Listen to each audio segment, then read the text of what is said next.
My girlfriend insisted I apologize to her male best friend for upsetting him. I agreed. I visited his home and, in front of his wife, said, "I'm truly sorry. I'm sorry I kept quiet about the affair you had last summer. I should have never hidden that truth for you." My girlfriend, Lisa, has a best friend named Ethan. Their bond is legendary, a mutual admiration society where they're the only members, endlessly praising each other's brilliance. Ethan is married to a kind, reserved woman named Nora, who watches their dynamic with the tired patience of a librarian overseeing two rowdy kids trading clever jabs and calling it friendship. I've always felt like an outsider in my own relationship. Ethan's input is required for every choice, from the type of tea we drink to the places we vacation. He has a key to our apartment, a just-in-case privilege Lisa demanded, and he uses it to barge in without warning. He's smug, patronizing, and has a knack for disguising insults as helpful suggestions. Lisa, in turn, defends his every misstep with a fervent devotion that's both bewildering and infuriating. Last summer, I became the reluctant guardian of a secret that shifted the entire balance of our little trio. Lisa forced me to join Ethan for a guy's night out, a torturous ordeal I was supposed to enjoy. After several costly drinks I paid for, Ethan, loosened by alcohol and arrogance, confessed he was cheating on his wife.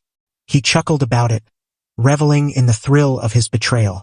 He saw me as a harmless, unassuming guy, Lisa's steady, inconsequential boyfriend. The next morning, a frantic, hungover Ethan called, pleading with me to erase his confession from my memory. He begged me to keep it from everyone, especially Lisa and Nora. I agreed. It wasn't my role to unravel his life. But I'm a man who believes in the concept of mutually assured destruction. I didn't view the secret as a burden. I saw it as leverage, tucked away for a moment I hoped I'd never need to use. That moment arrived last Tuesday. I had committed an unforgivable offense. I hurt Ethan's feelings. My crime? I'd politely asked him to text before using his key to enter our apartment, as he'd walked in on me fresh out of the shower the previous day. The reaction was apocalyptic. Lisa accused me of being a petty, insecure man trying to undermine her closest friendship. Ethan played the role of the wounded poet, claiming he felt rejected and criticized in our home. This led to a theatrical, tear-filled confrontation last night. Lisa and Ethan, a united front of exaggerated grievance, sat me down for a reckoning. "You owe him an apology, David," Lisa said, her arms folded. "A genuine, heartfelt apology. You made him feel like an outsider in his best friend's life." I stared at them. The sheer, dramatic ridiculousness of it was almost poetic. "Fine," I said, my voice heavy with feigned exhaustion. But a simple, "I'm sorry" wasn't enough. Lisa demanded a grand act of contrition. "Not here," she insisted. "You need to go to his house. You need to apologize in his home, in front of his wife, so Nora knows you respect the connection we all share." She wanted witnesses. She wanted me humiliated before another woman, cementing my place as the subordinate in their little group. A slow, dangerous grin spread across my face. It was the most perfectly ironic setup I'd ever been handed. She'd given me the key, the stage, and the audience.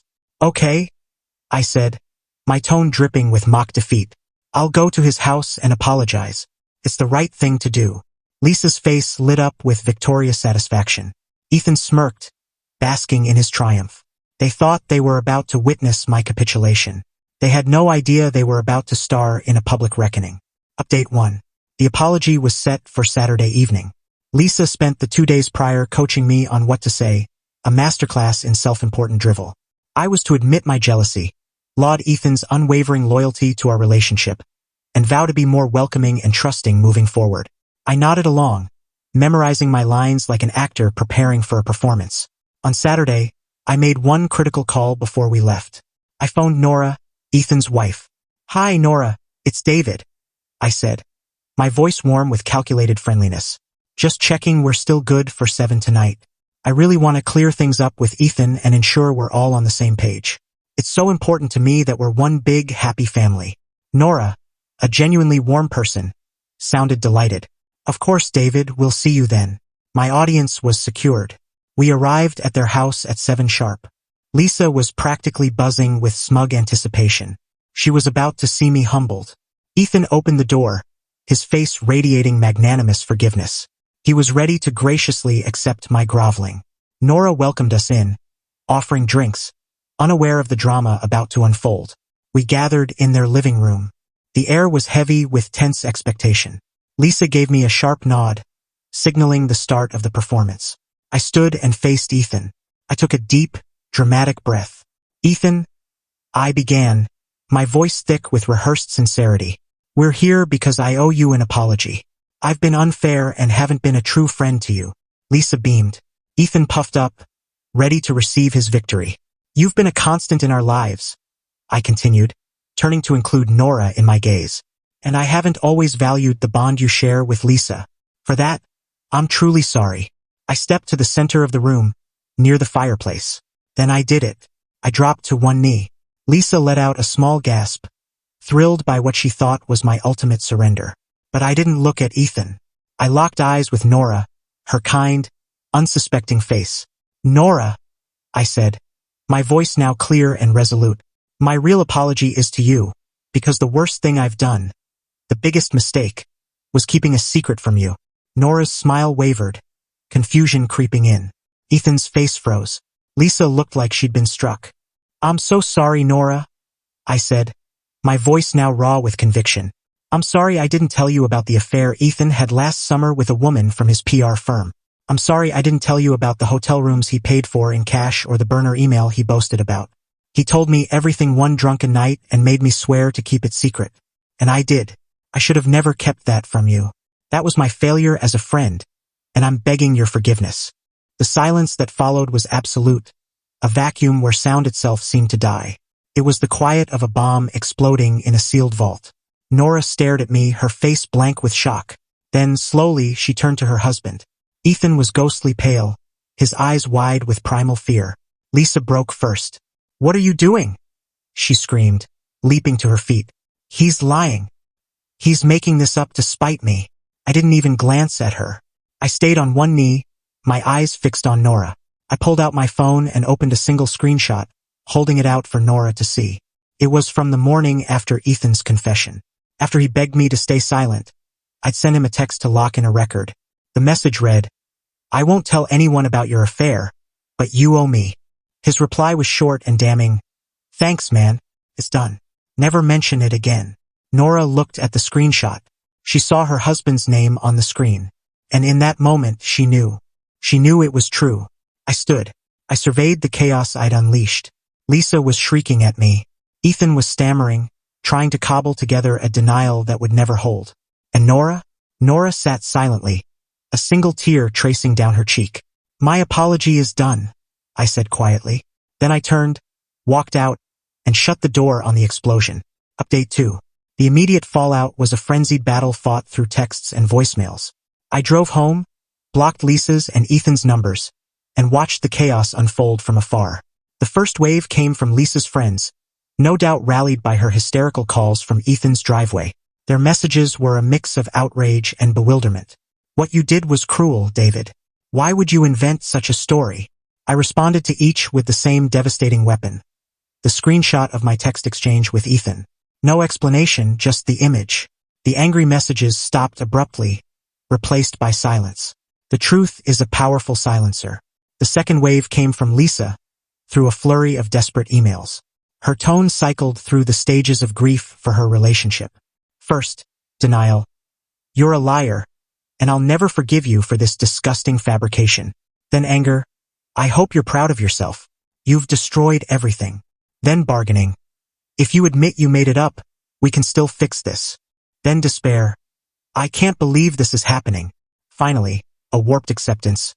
"Fine. Maybe Ethan slipped up, but you didn't have to ruin his life to get back at me." I didn't respond to any of them. The real story, the one that mattered, came unexpectedly. 2 days later, Nora emailed me. Her message was brief but profound.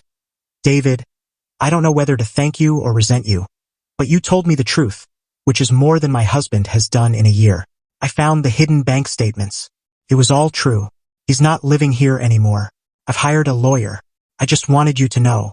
And I'm sorry for what Lisa and Ethan put you through. You deserve better." That email was my validation. I hadn't just exacted revenge. I'd performed a necessary, if brutal, act of honesty. With my moral ground secured, I tackled the practical fallout. Lisa was still in my apartment. I had my lawyer draft a formal eviction notice, giving her the required 30 days to leave. The lease was in my name alone, and I wanted the process airtight. She turned the apartment into a battlefield, blasting music at all hours and leaving spiteful notes on the counter. It was petty and sad. I ignored it, staying at a friend's place to let her simmer in her own toxicity. Her final act was an attempt to steal from me. The day before her move-out deadline, I stopped by with a friend to check on her packing. I caught her trying to load my high-end TV and speakers into her car. I didn't raise my voice. I just stood there, arms crossed, and said, "That's not yours, Lisa. I paid for half," she yelled. "No, you didn't," I replied calmly. "I have the bank statement showing I paid in full. Put it back, or I'll call the police and show them the receipt, adding theft to your recent achievements." Defeated, she returned the TV. The next day, she was gone. I walked into my apartment, and for the first time in years, it was calm. It was peaceful. It was mine. Final update. It's been 6 months since I knelt and delivered my apology. The dust has settled, and my life is better than I could have dreamed. The consequences for Lisa and Ethan, however, have been absolute and permanent. Ethan's world is in ashes. Nora, armed with proof of his affair and financial deceit, was merciless in the divorce. She took the house, a hefty share of his assets, and custody of their cat. Ethan now lives in a cramped rented apartment, paying alimony and wallowing in misery. His reputation in their social circle is ruined. He's no longer the charismatic star. He's the disgraced cheater, exposed for all to see. As for Lisa, her life has crumbled slowly and painfully. After being evicted from my apartment, she turned to Ethan for support, but he, consumed by his own collapsing life, had no room for her drama. Their epic friendship, built on mutual flattery and disdain for me, couldn't withstand reality's harsh glare. They reportedly had a massive falling out, each blaming the other for their downfall. With no fiancé, no best friend, and no home, Lisa had to move back with her parents. Her attempts to paint me as the villain fell flat. The screenshot of Ethan's text was irrefutable proof I hadn't lied. She was revealed as someone who not only enabled her friend's betrayal, but demanded I apologize for questioning his disrespect. She lost all credibility. Last I heard, she's still with her parents, working a low-level PR job, her once glamorous life a fading memory. She tried to punish me for a perceived slight and lost everything in the process. As for me, I'm flourishing. The first thing I did after reclaiming my apartment was change the locks. A symbolic act of reclaiming my space and setting boundaries that will never be crossed again. I've thrown myself into my work, and the tranquility in my personal life has fueled my creativity and productivity. I also reconnected with Nora. A few months after the incident, she reached out to thank me again. We met for coffee just as friends. We shared a unique bond. We'd both been betrayed by the same two people. We talked for hours, open and honest. That coffee led to dinner a week later, and dinner has grown into something more. It's new, it's cautious, but it's genuine. It's built on shared pain and a commitment to truth. We both know the sting of deception, and we're determined never to inflict it on each other. Lisa demanded I kneel and beg. She wanted a display of my submission. She got her spectacle, but it was her own public downfall. She thought she was directing the show, but I'd written the final act. She wanted me to apologize for wounding her best friend's ego. Instead, I apologized for keeping his secrets. And in doing so, I freed two people, Nora and myself.